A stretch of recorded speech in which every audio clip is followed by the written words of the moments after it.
Well, again, good afternoon and welcome to the world-famous Indianapolis Motor Speedway on a very special day in the history of this great facility, also in the history of Penske Entertainment. Before we get started, quick housekeeping note. For those of you joining us in person, welcome to you folks. There is a standing microphone located to your left. Once we get through the presentation, we'll take some questions and answers after that. And if you're joining us virtually as well, welcome to you folks. Go ahead and hit the virtual raised hand button to let us know that you have a question later on, or throw one in the chat as well, and we will pass it along here before the afternoon is done. Well, join us today. You know it's a big deal when the governor of Indiana is here joining us, so it is great to welcome back Governor Eric Holcomb to the Indianapolis Motor Speedway. Welcome, Governor. He's the Chief Technology Officer and Group President, Solutions Businesses, Bridgestone Americas. Say hello to Nazar Trigi. Nazar, welcome. And let's begin with the President and CEO of Penske Entertainment Corporation. We'll start with Mark Miles. Hi, Mark. Hey, good afternoon. Thanks, Dave. It is a big day.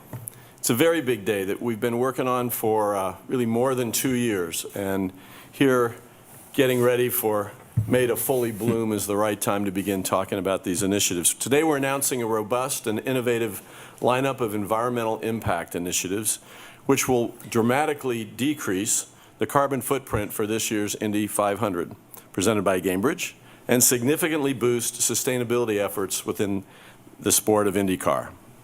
These steps are the latest and most comprehensive elements of a long-term strategy for the organization that's been developed over the last 2 years and more, and are possible through great coordination with our expert partners.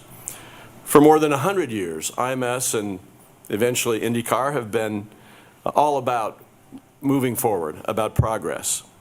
IMS has been an incubator for new technology and a place where history is made. Innovation is in our DNA. So is caring about our community and the world around us. So it's fitting that we're gathered here on Earth Day to discuss this effort to affect change across our sport. Looking backwards, our work in sustainability, I don't really know when it began, but I do remember that we introduced E85 in 2012 as the race fuel for IndyCar racing. And in the past 2 years, we've sharpened our focus on sustainability much further. We've inventoried our venue here at IMS and advanced sustainability initiatives through many of our renovations at IMS. The much publicized renovations to our restrooms and other parts of this facility gave us the opportunity to look at our use of energy, water efficiency, to begin converting to LED lighting and water conserving faucets, electric hand drivers, and all the other things that ended up really contributing to our sustainability in those respects. In 2021, we worked with our electric utility provider to source renewable energy. All these efforts led to the place where we received from the Council for Responsible Sport their silver certification for last year's Indy 500. But looking forward, beginning in the run-up to this May, there's much more, which is really what we're here to talk about today. Here are some of those initiatives. IMS, working with Shell and climate technology company Choose, will launch a new consumer program which will allow our fans to offset their travel to the 2023 Indy 500 through a voluntary and nominal contribution to the Green Trees Reforestation Project. IMS will offset our entire operational carbon footprint through a contribution to Green Trees as well. And Green Trees, by the way, is a Shell initiative that restores natural habitats in more than 1 million acres across 7 states in the Mississippi Alluvial Valley. We're also expanding recycling and waste recovery efforts here, working with our concessionaires and with Gleaners Food Bank so that food which still can be consumed by people will be saved and will be redistributed. Legends, our merchandise licensee, came up with the idea to bring us a sustainable mobile merchandise store that will come to us via an electric vehicle truck and that will sell shirts and other merchandise made from recycled post-consumer plastics. Who would have thought that we'd be wearing souvenir shirts that were made from plastic bottles and that will save 6 bottles per shirt and 1 kilowatt hour of electricity per shirt and 2 gallons of water. So we hope people will belly up and buy. Really interestingly, in a little while after this media conference, we'll go outside and see it. All Firestone tires for Indy 500 practice, qualifications, and race day will be delivered here to the racing capital of the world from Firestone's Central Indiana Warehousing Center using Freightliner's e-Cascadia trucks from Penske Truck Leasing's fleet of electric vehicles. So fully electric trucks will pull the trailers that will deliver all the tires to us for May. To assist in this effort, we have installed a new 150 kilowatt high power electric charger on the grounds just on the east side of the Indianapolis Motor Speedway Museum. And this was possible through the support of the IEDC, the state, and through Shell Recharge Solutions.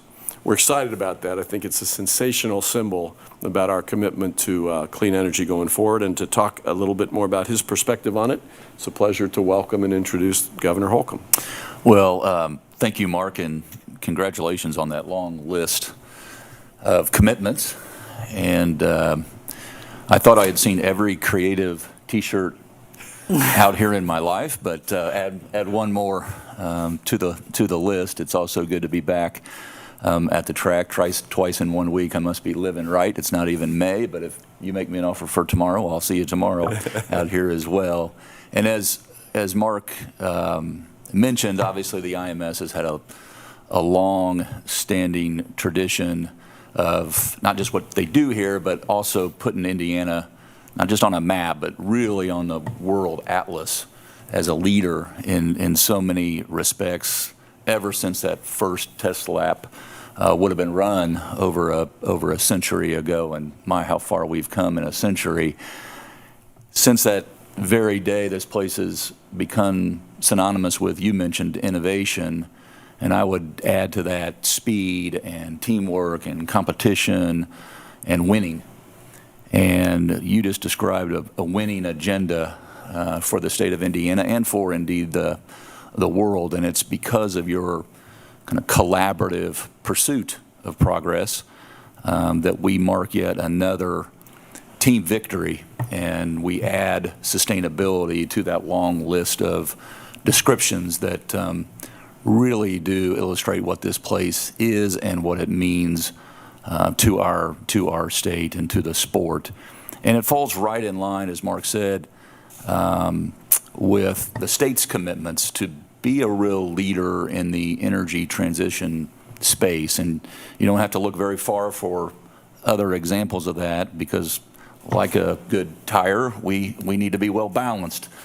And our portfolio needs to illustrate that. And so we're out seeking to cultivate the sun, and we're out seeking to be a leader in harnessing the wind and developing hydro's blue energy and engine sources.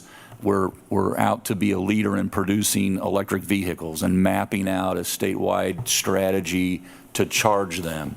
We're out to convert our roads into smart roads where you can actually be charging your vehicle as you're driving it, and pursuing battery technology and the recycling industry that will surely follow. We hosted an autonomous challenge here not too long ago, and with some impressive results that we got from that. And now today, as you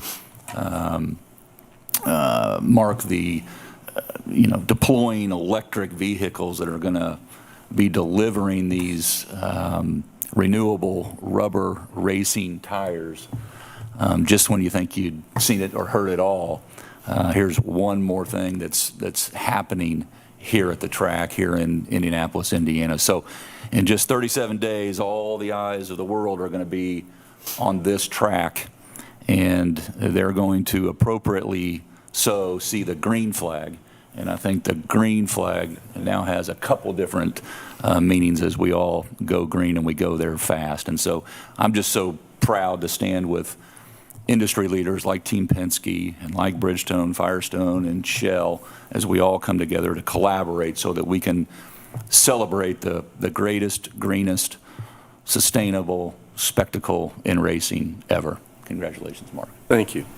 I got to say, I just love these gubernatorial metaphors. Just roll off the tongue. They're things of beauty. So look, we're going to go see this truck, the electric truck, the eCascadia truck from Penske Truck Leasing in a minute. But Firestone isn't done there. They've been working for some time on really the tire of the future, a green tire. And so it's really, really exciting, Nizar, to have you here and to give you the opportunity to tell everybody assembled here in the racing world and people beyond what's in store for race tires for IndyCar. Yes, thank you. And Governor, I love the analogy on tires, so thank you for the plug. Good afternoon, everyone. I'm delighted to be here today, and I'm excited about the 106th running of the Indianapolis 500. It's one of my favorite events of the year. On behalf of Bridgestone and Firestone, we're honored to be part of this really exciting announcement on Earth Day. We are proud to partner with Penske and with Shell to deliver the most sustainable month of May in the history of racing. Sustainability is really at the heart of everything that we do at Bridgestone. And it has been in our DNA from the beginning. It's also the purpose behind our vision to become the world's leading sustainable solution company. We have recently announced the Bridgestone E8 commitment, establishing 8 values to solidify Bridgestone's commitment to a more sustainable world. These E8 commitments really connect to every aspect of our business and guide all our decisions throughout the development and delivery of our products, our services, and our solutions. And of course, like our partners at Penske and Shell, we have set clear and very ambitious sustainability goals. We have committed to a full carbon neutrality and to delivering tire from 100% renewable materials by 2050, which is really what brings the announcement that we're going to share today. In 2011, Bridgestone launched an initiative to diversify the world of natural rubber supply and reduce its carbon footprint. As you can imagine, natural rubber is a critical material for the proper functionality of tires, as it has unique properties that really we have not yet duplicated or replicated in the synthetic rubbers that's available. In fact, certain performance, such as durability or resilience to heat in demanding applications such as racing, can only be achieved through the use of natural rubber. And currently, 90% of this world natural rubber really comes from one species of tree in one small region of the world. Basically, it's called the Havea rubber tree, and they mainly grow in the Southeast Asia. So you can imagine the challenge we would face if these precious trees are affected by disease or climate change, or if we experience any major disruption to the supply chain from this region of the world. Which is exactly what we have been trying to solve, really solving this problem. And this is where the Waiuli comes into the picture. And I think there are a few shrubs here, so I'm sure nobody is familiar with Waiuli, and I'm going to make the introduction today. Are they still here? Are there plants right here? Oh, they're outside. Oh, they're outside. So we're going to see them outside. And Waiuli is a shrub that grows naturally in the Chihuahuan Desert and several parts in the southwest of the United States. It is a shrub that produces rubber in the bark of the stem, branches, and the roots of this shrub. And what makes it so special is that the natural rubber that it produces is chemically identical to the rubber that comes from the Havea trees in Southeast Asia. Also, since it is a desert shrub, Waiuli require really very little water to grow compared to like popular crop like cotton and alfalfa, which makes it also a viable alternative crop to grow in places like Arizona and California that are now facing persistent multi-year droughts, and really they need to figure out an alternative. You can see that we're really excited about the potential of Waiuli as an alternative and sustainable source of natural rubber, and its potential to reduce our carbon footprint by localizing production of really a key raw material for us. We use quite a bit of natural rubber in our productions. And therefore, we are thrilled to announce today that we will be debuting this new sustainable material for the first time in Indy 500 during the Pit Stop Challenge, and that we will be using these tires in actually during competition at the Music Hall Grand Prix in Nashville later in August. We believe it's only fitting that the next generation in sustainable tire performance debuts at Indy as a part of the greatest spectacle in racing. Actually, for more than a century, Firestone really have used this extreme condition of open wheel racing as the proving ground for advanced technology for our materials and our tires. In Indianapolis Speedway, we tested many revolutionary innovation over the years that we brought to market, including non-skid tread, nylon cord, to name a few. In Waiuli, natural rubber will follow the same path. So Bridgestone is working to fully commercialize Waiuli natural rubber in all its tires by 2030. By doing this, we'll be creating a new domestic industry and sustaining agricultural jobs in areas of the US that have been hit hardest by the global climate and weather pattern changes. We believe delivering sustainable innovation requires collaboration and partnership between community, businesses, federal and regional agencies, and across the entire value chain, which is why we're thrilled to stand along the leaders in our industry and commit to making mobility more sustainable. Thank you to the Penske team for partnering with us to incorporate sustainability into the month of May and in the Indy 500. We believe together we can reduce the impact of motorsport on the environment, ensuring fans can enjoy the thrills of racing for many generations to come. Thank you for the opportunity to join you today and for allowing me to share a little bit about our exciting sustainability journey at Bridgestone and Firestone. And I'll hand it back to Mark. Thank you. Thank you. That is really amazing. And if you're a race fan, I think I can distill all that down beyond the really important global implications from a sustainability point of view and ultimately for consumers, I'm sure. But for race fans, what we know is the alternate tire, the red, is going to become literally green. Green. So you'll see that in the Pit Stop Challenge here in May, and then you'll see it on the track in competition in Nashville. So we're going to have to retrain our commentators to talk about the tire strategy and the blacks and the greens. Two things that I also want to just mention, and one of them is news. The one that isn't is I see Jay Fry in the back of the room. The incredible amount of work that Jay and his team of engineers and Chevy and Honda and really all of our suppliers are doing to deliver the IndyCar hybrid motor for racing in the 2024 season. We won't talk much more about this now, but an incredible amount of investment and work is going into that, and it'll really make a difference in our profile and in our racing for the 2024 season. The last bit of news from a sustainability point of view is actually big news, and that is that after May, beginning for the rest of this season, starting with Detroit, all of the IndyCar race cars will be delivered to the races on our race weekends using renewable diesel fuel.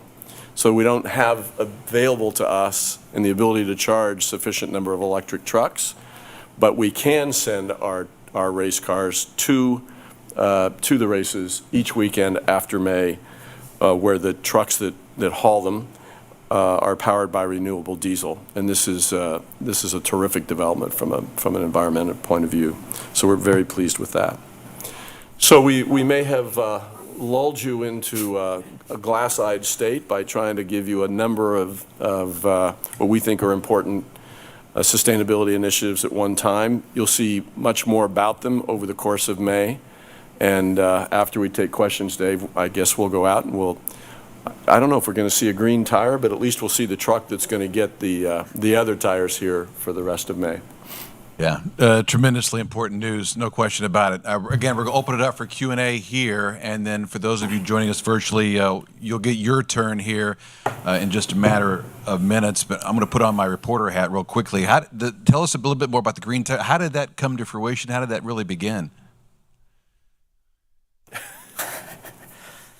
So it's actually, I think it was a discussion with Mark and team, and we were thinking, how do we partner on this initiative, and how do we bring a lot of the innovation that both company, Penske company and Bridgestone are doing? And we thought, really, the racing platform, this platform that we both enjoy tremendously, and we support and we're committed to, could be a great display of kind of the technology and the innovation in this space. And we collaborated on this, and we have an amazing team on both sides. We made it happen. Yeah, that's very cool. Very cool. Go ahead. We'll start with Nathan from the Indianapolis Star. Go ahead, Nathan.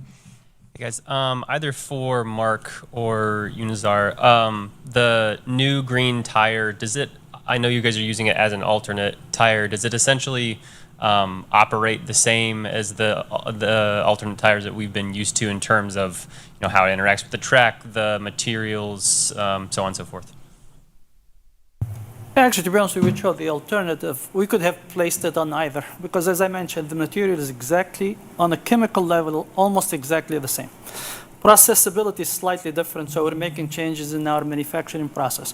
But the property of the material, the feel of the vehicle, we believe is going to be identical, and we're doing a lot of testing with a lot of the drivers to ensure that they don't feel a difference.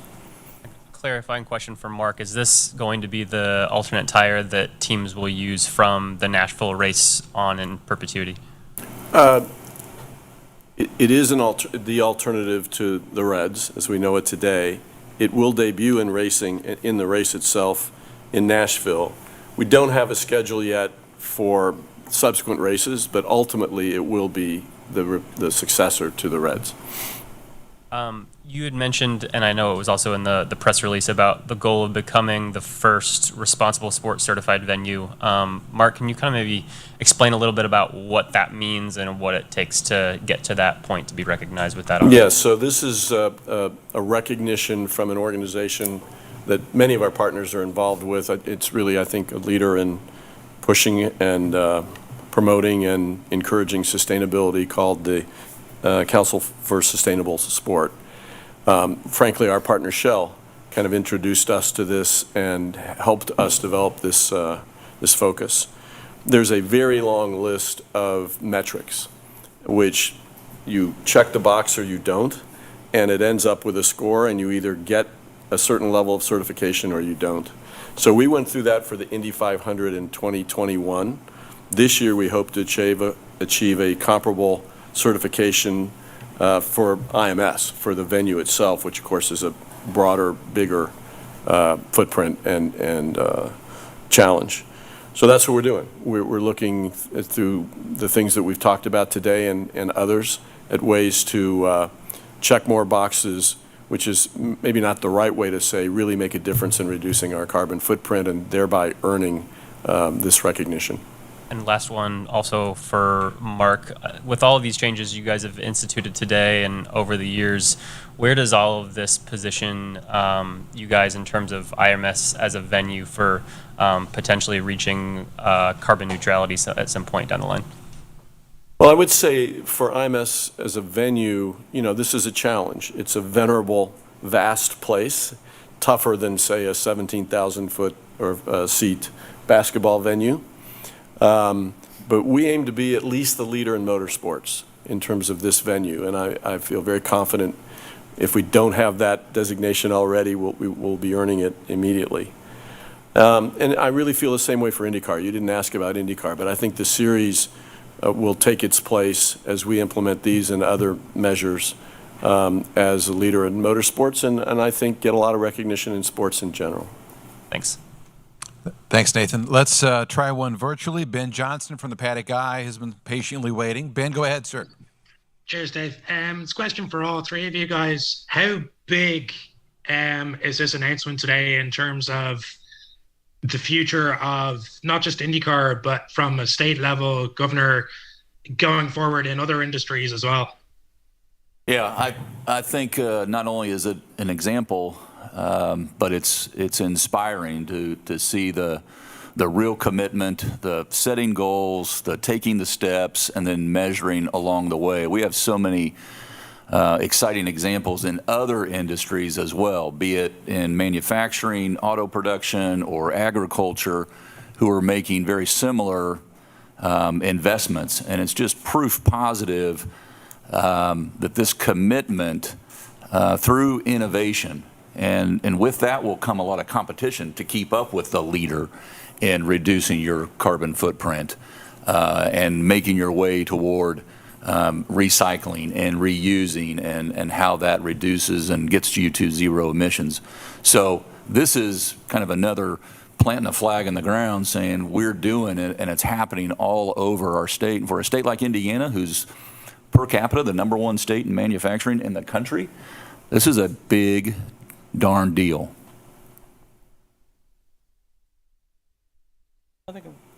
I would just say there's more to it also than what we've talked about today.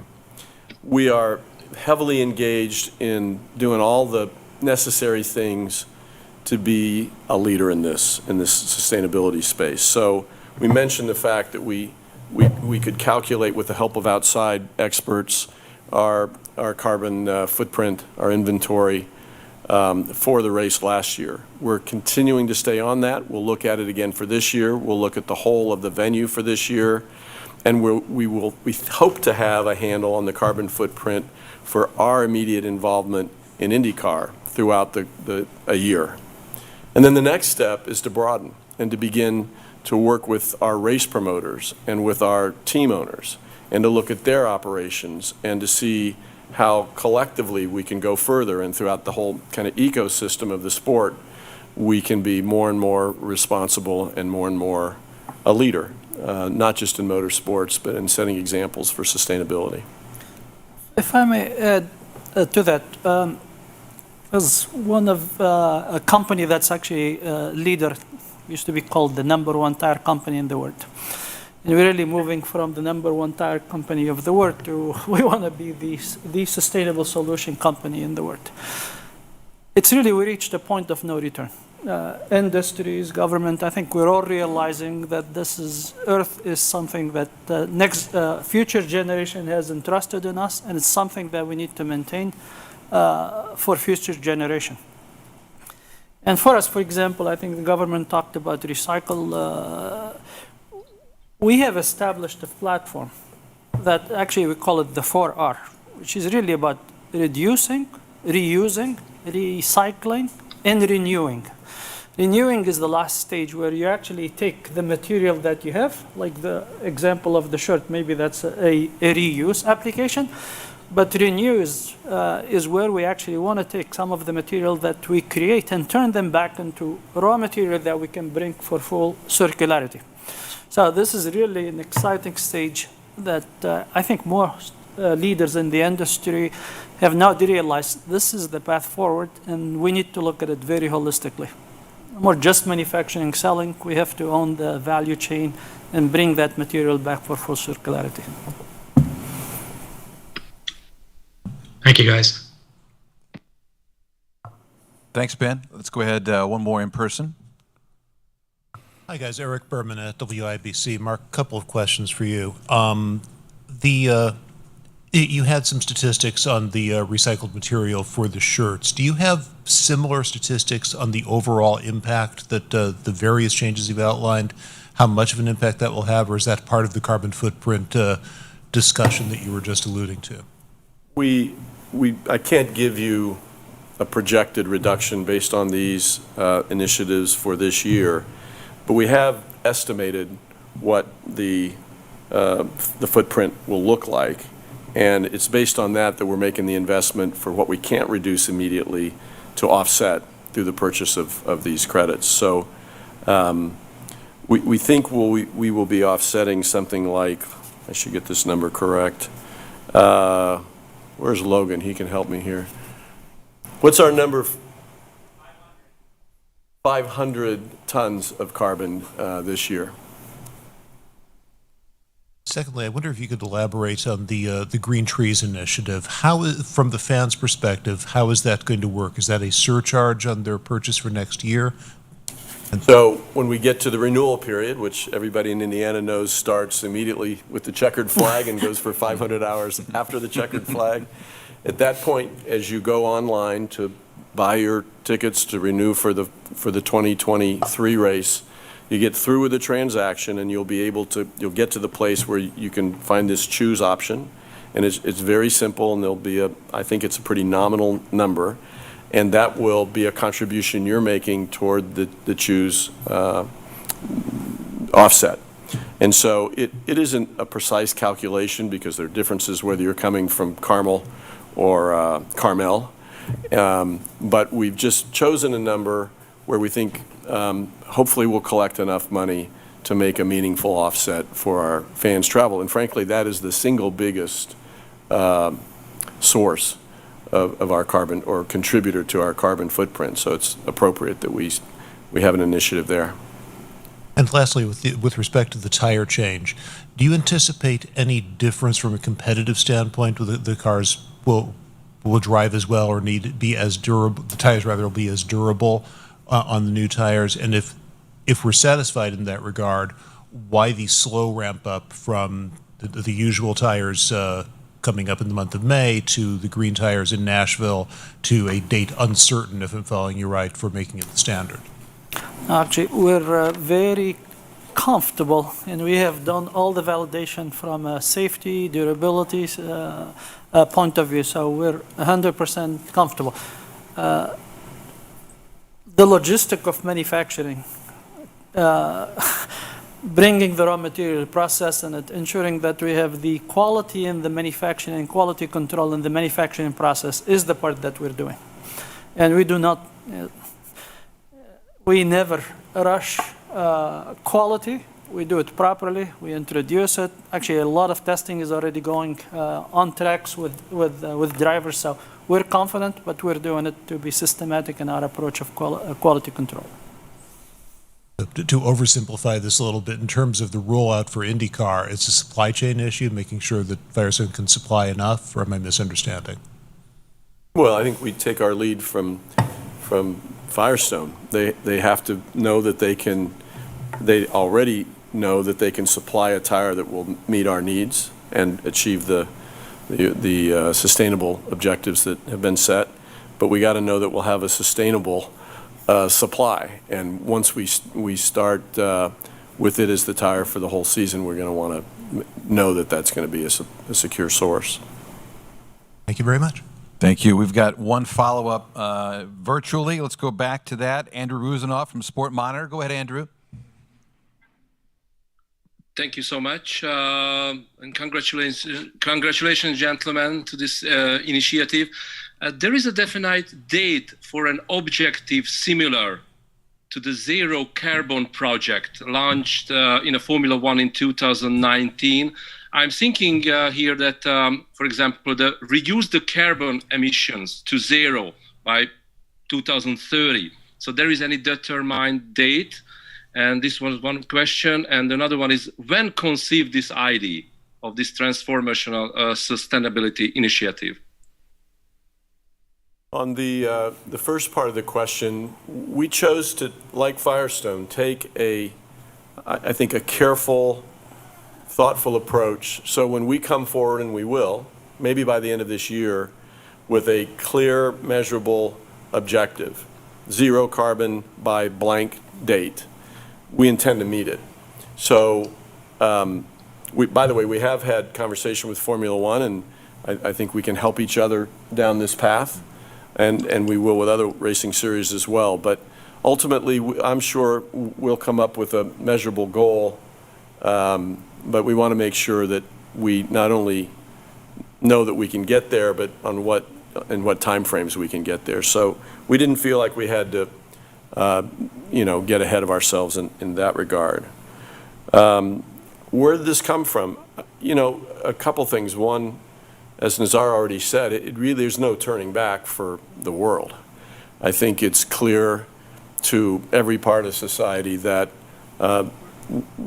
things have to change, things are changing, innovation is a big part of that, and racing can play, I think, an unusual role in that regard. So there wasn't any real debate about it. The other thing I would say is, and I'm not a Penske Corp spokesperson, but Roger Penske and Penske Corp and Penske Automotive Group and leasing, for them, this is serious business across their businesses. And there's a Penske Corp coordinator that works with all of our organizations that are part of that corporate family on sustainability initiatives. And a great example is the eCascadia truck, which are here, which come from Penske Truck Leasing, which has them. And when we talk about the program for the balance of this year to move our race cars via renewable energy, the folks there who are familiar with renewable diesel and understand logistics and sourcing have been enormously helpful to us. So it's part of a broader corporate agenda for us, in particular at Penske Entertainment as well. That gives me the chance to not forget before you let us go. I want to thank Logan Waddle, who came up with a 500-ton number from the back of the room, and Lauren Gadati, who must be here somewhere. Two people who've been after this for more than a couple years here at Penske Entertainment. They are passionate and they're expert, and they are driving us forward. And Logan will be our lead in sustainability full-time, and we can get him out of the ticket office at the end of May. And we just want to appreciate the work that you two have done to get us to this point. We will leave it there on a big day for IndyCar and the Indianapolis Motor Speedway and Penske Entertainment as well. We hope you'll join us out on Pagoda Plaza for a video opportunity, photo opportunity as well. But once again, our thanks to the governor, Nazar. Thank you once again, and to Mark Miles, and thank you all for being here this afternoon. Thank you. Thank you.